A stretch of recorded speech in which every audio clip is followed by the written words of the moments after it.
हरिओम नमस्कार दोस्तों, जय श्री कृष्ण, राधे राधे। आप सभी भक्तों का हमारे YouTube चैनल पर फिर से स्वागत है।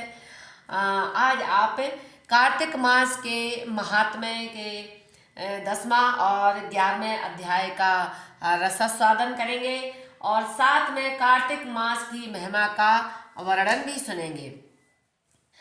तो शुरू करते हैं। नारद जी बोले, हे राजन, जलंधर के बल से सब देवता शक्तिहीन हो गए तो राक्षसों का भय जाता रहा। देवताओं के भय से जो भी पाताल आदि में जाकर बस गए थे वे सब बाहर आकर मुक्त हो गए और अपने आवासों में निकलकर पृथ्वी पर आकर वो रहने लगे। जलंधर गुरु शुक्राचार्य की सेवा में रत रहकर ज्ञान प्राप्त करने लगे। एक दिन जलंधर ने राहु को देखा। उसे बिना सिर के जीवित देख गुरु से पूछा कि ऐसा क्यों है। तब शुक्राचार्य ने सागर मंथन की कथा सुनाई और स्पष्ट बता दिया कि देवताओं ने छल करके समस्त उत्तम रत्न वाहन तथा लक्ष्मी आदि की ग्रहण कर लिया और अमृत को देवता छल से पी गए। और राहु ने किसी प्रकार अमृत पान कर लिया तो उसका सिर काट कर उसे शक्तिहीन कर दिया। मगर अमृत के कारण राहु का धड़ और सिर अलग अलग रहने पर भी वह मर न सका। देवताओं द्वारा अपने पिता समुद्र का मथा जाना सुनकर तथा रत्न आदि श्रेष्ठ वस्तुओं का हरण देख जलंधर को क्रोध आया और उसने देवताओं को छल का बदला लेने के लिए घमसर नामक योद्धा को बुलाकर अपना संदेश इंद्र तक पहुंचाने के लिए भेजा। घमसर इंद्र सभा में गया और बोला, हे इंद्र, सागर पुत्र परम प्रतापी जलंधर ने मुझे तेरे पास भेजा है। उसके संदेश को सुनो। तुम देवताओं ने छल से समुद्र का मंथन किया और समस्त रत्न आदि श्रेष्ठ वस्तुओं को छल से ग्रहण कर रखा है, इसीलिए तुम उन समस्त रत्न इत्यादि श्रेष्ठ वस्तुओं को वापस कर दो।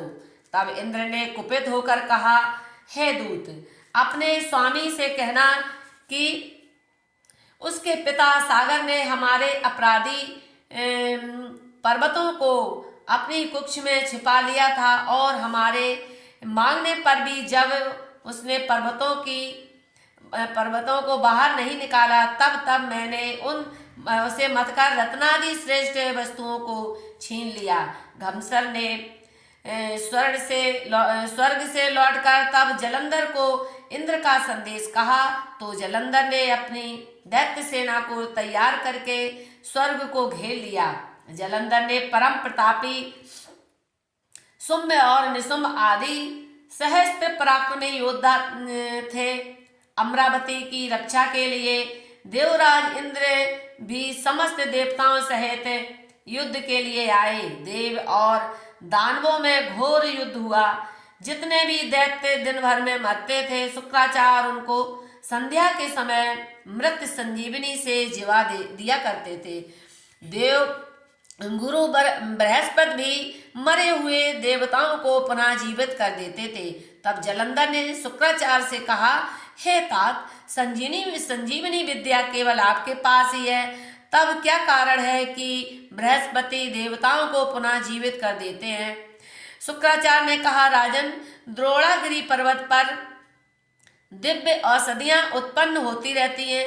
वहां से उन दिव्य औषधियों को ही मंगाकर बृहस्पति देवताओं को जिला रहा है। निदान जलंधर ने द्रोणागिरी पर्वत को उठाकर सागर में डलवा दिया। तब तो देवता बहुत भयभीत हुए। बृहस्पति जी ने देवताओं को सलाह दी कि इस पराक्रमी दैत्य जलंधर को जीतना बहुत कठिन है। यह रुद्र का अंश है, इसीलिए तुम इसका संहार नहीं कर सकोगे। भागने में ही कुशलता है। निदान गुरु की सलाह मानकर देवता इंद्र सहित भाग गए। तब जलंधर ने अमरावती में प्रवेश किया। अमरावती की उचित व्यवस्था करके जलंधर स्वयं सुमेरु पर्वत पर चला गया। जय श्री कृष्ण। ये 10वां अध्याय समाप्त हुआ। 11वां अध्याय। हे राजन, जब इंद्र सहित पर्वत की कंदराओं में जा छुपा तो वह महान दुखी हुआ। दैत्यों ने देवताओं को खोजना प्रारंभ किया तो देवता बहुत घबराए। वे भय से मुक्त होने के लिए भगवान विष्णु की शरण में गए और भगवान की स्तुति करने लगे। हे देव, आप धर्म को स्थापना करने वाले और अधर्म का नाश करने वाले हो। आपने समय समय पर अवतार ग्रहण करके अपने भक्तजनों की रक्षा की है। हे नाथ, आप भक्त वत्सल हो। आप ही इस सृष्टि से के रचयिता, पालक और संहारक हो। आप ही ब्रह्मा, विष्णु और शिव हो। हे चक्रपाणी, आपको बारंबार नमस्कार है। हे दैत्य दलन, हे केशव, हे गरुड़गामी, हे प्रभु, आप समस्त यज्ञों को भोगने वाले हो। हे नाथ, आप अपनी शरण में आए हुए जन की रक्षा से सदैव तत्पर रहते हैं। हे देव, आप ही निर्बल के बल हो और उसके रक्षक हो। हे शेष साई प्रभु, आपको बारंबार नमस्कार है।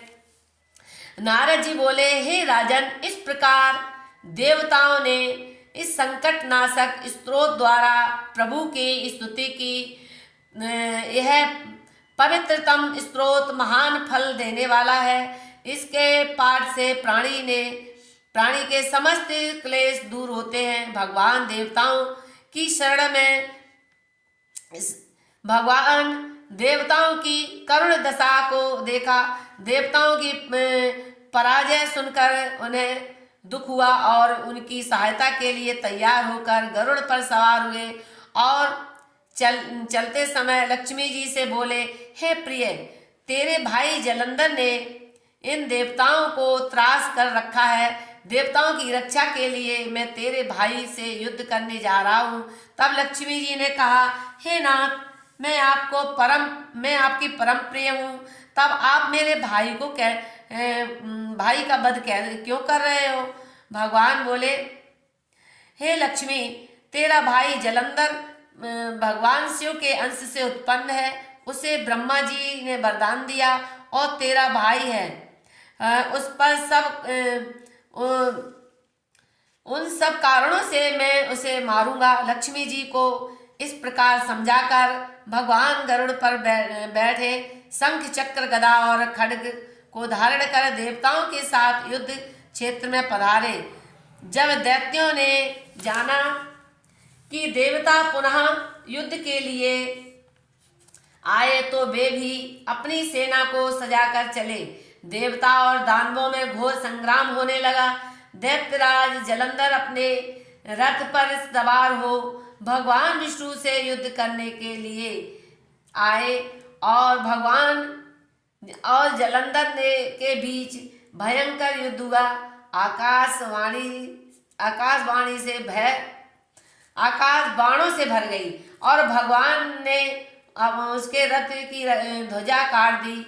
घोड़ों को मार दिया और एक तीर जलंधर के हृदय पर मारा।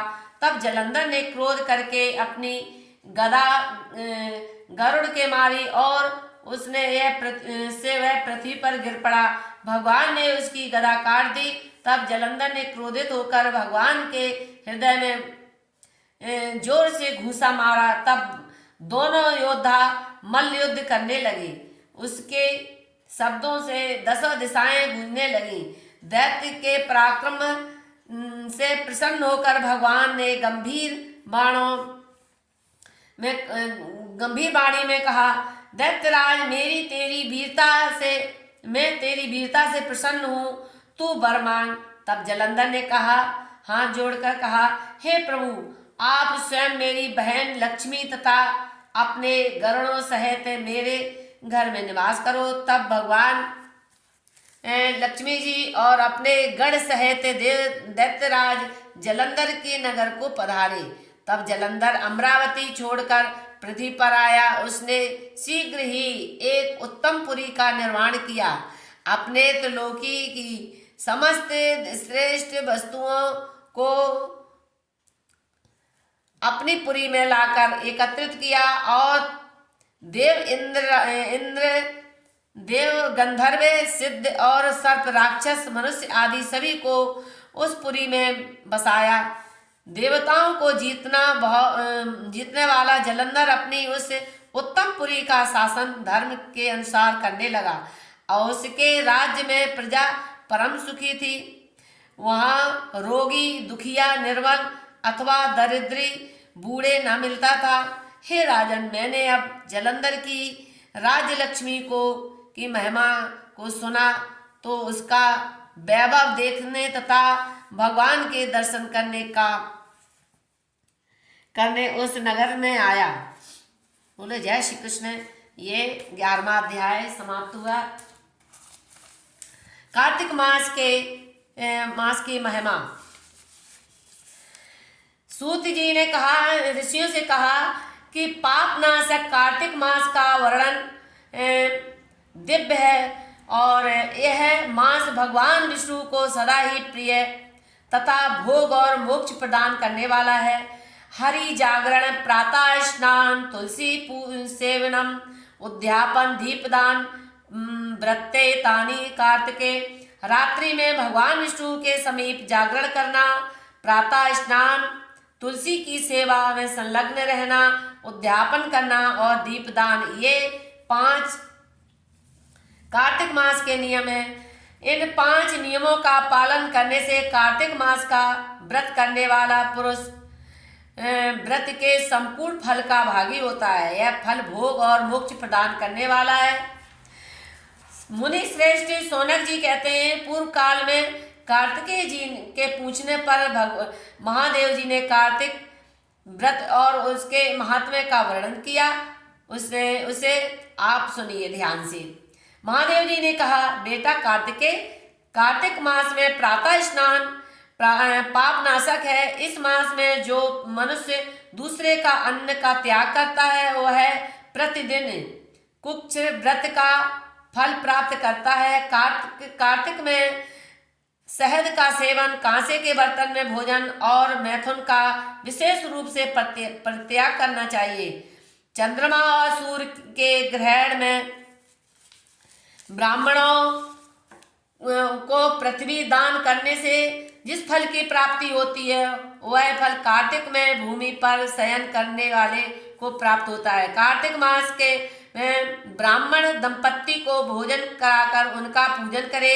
अपनी क्षमता के अनुसार कंबल, ओढ़ना, बिछौना तथा नाना प्रकार के रत्न व वस्त्रों का दान करे। जूते और छाते भी दान करे। कार्तिक मास में जो मनुष्य प्रतिदिन पत्तल में भोजन करता है वह 14 इंद्र की आयु पर्यंत कभी दुर्गति में नहीं जाता है। उसे समस्त तीर्थों का फल प्राप्त होता है तथा उसकी संपूर्ण कामनाएं भी पूर्ण होती हैं। कार्तिक में तिल दान, नदी स्नान, सदा साधु पुरुषों का सेवन और पलाश के पत्ते पर बनी पत्तल में भोजन करना मोक्ष देने वाला है।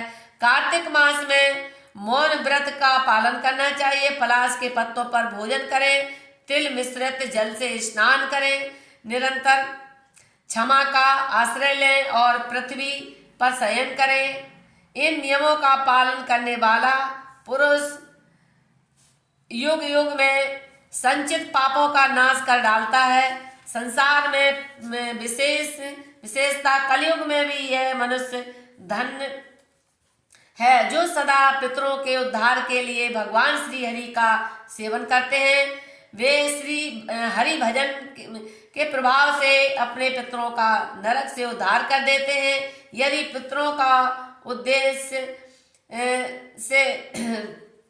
पितरों के उद्देश्य से दूध आदि के द्वारा भगवान विष्णु को स्नान कराया जाए तो पितर स्वर्ग में पहुंचकर कोटि कल्पों तक देवताओं के साथ निवास करते हैं।